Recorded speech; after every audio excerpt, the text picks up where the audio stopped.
All right, so I just got off of work. I literally just got off the bus maybe like 30 minutes ago.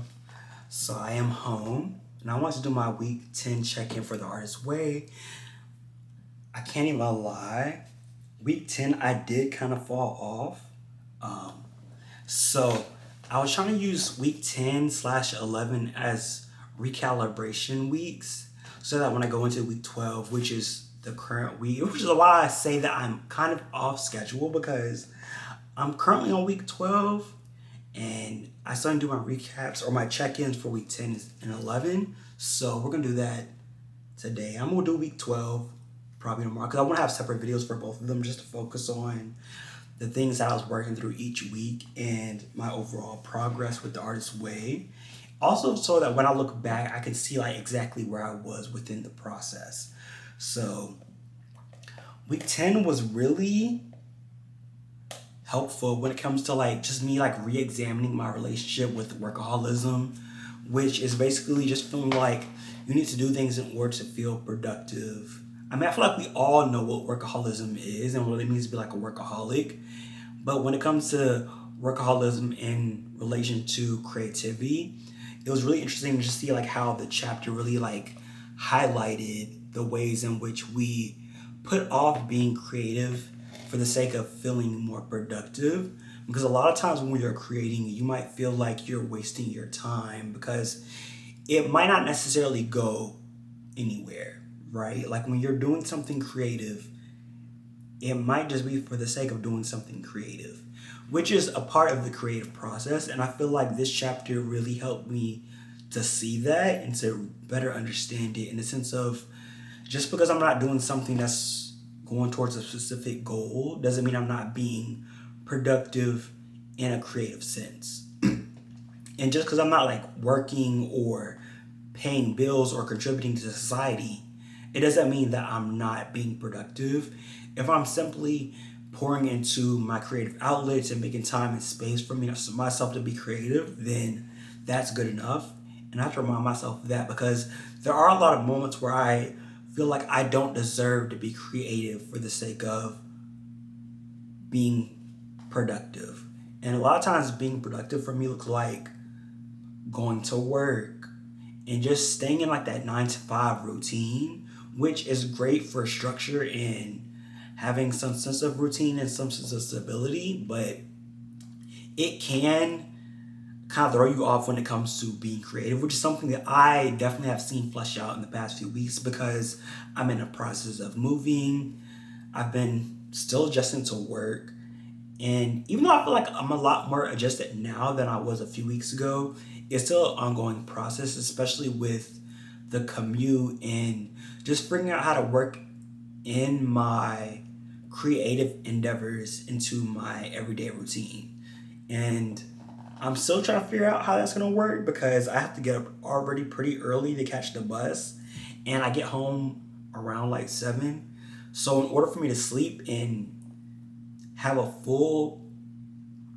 fully healthy routine, I have to just find ways to work everything in. And with my creativity being such a big priority to me, especially in this chapter, and me seeing how much I'm getting back from it, because I'm quite literally pouring back into myself by making space to be creative and to allow my inner child to play. I've also been trying to not get stuck in the sense of you need to do these other things before you're able to be creative because being creative is a priority for me and I have to remind myself of that every day. And I'm still trying to figure out how I'm going to work into my schedule. I think mornings are probably the best times for me because by the time I get off of work and it's the evening time, I am exhausted and I don't really feel like doing anything else. So we're still figuring this all out. I'm probably going to be testing this out this week, actually, now I think about it. Um, I'm really just kind of talking through this, but we'll go ahead and do my actual week 10 check in, like my little recap questions at the end of each chapter. So, as I was saying, I kind of bombed week 10 because I wasn't doing my morning pages every day. And when I realized that, I was like, I need to carry on week 10 for 2 weeks. And so I ended up doing week 10 for 2 weeks so I could get like a perfect 7 days, which might be tied to perfectionism, but I want to ensure that I was getting everything I needed from this chapter. And since it was sitting so close to home for me, it helped me realize that I needed to continue on with it. So I ended up doing week 10 for 2 weeks. And I was really just focusing on the tasks related to workaholism and just understanding my own bottom line. So, like, recognizing when I'm getting close to kind of letting go of my creative endeavors and focusing more so on, I guess, the material, just the ongoing cycle of life, right? And so just kind of understanding my own bottom line and recognizing when I'm falling out of that kind of flow state that I've been in and that I'm trying to maintain.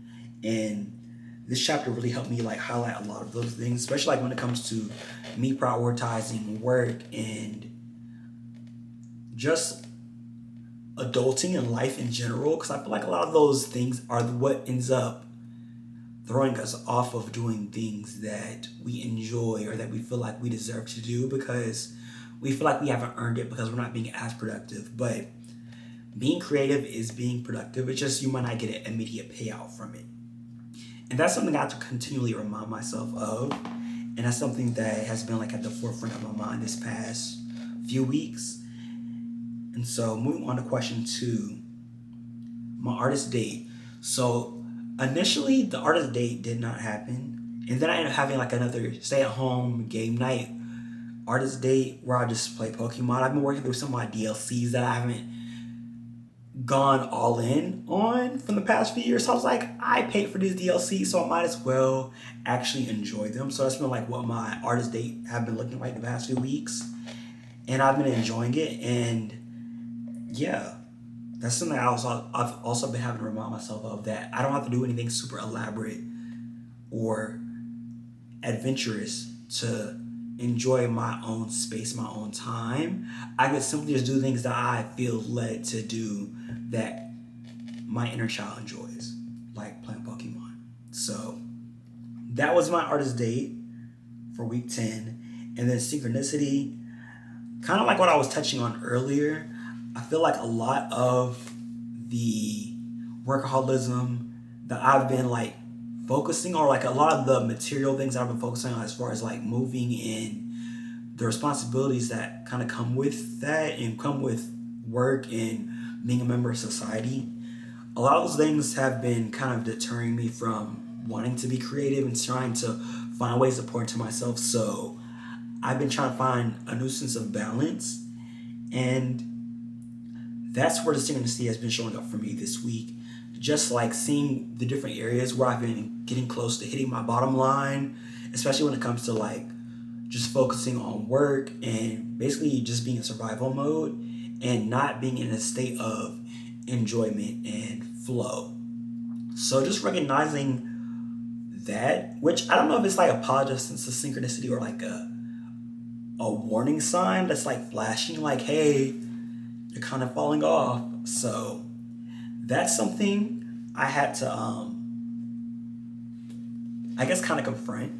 And I am glad that I've been working through the artist way because it has allowed me to see these things that are popping up for me, like the workaholism and the perfectionism that are kind of popping up, and the creative U-turns that are also showing up that are kind of like just go back to doing things to get by.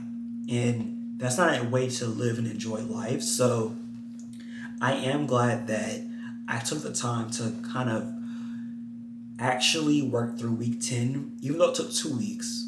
I'm glad that I took the time to do that because it allowed me to actually see the creative U-turns and the workaholism and the just all the blurts that are popping up for myself as I'm getting close to ending the artist way, and the ways I need to combat those by creating more space for me to just be and just to create. So this has been, week 10 was honestly a tricky week. Week 11 hasn't been as tricky, but I'm still working through it. Like I said, I'm currently on week 12, so we stayed the course.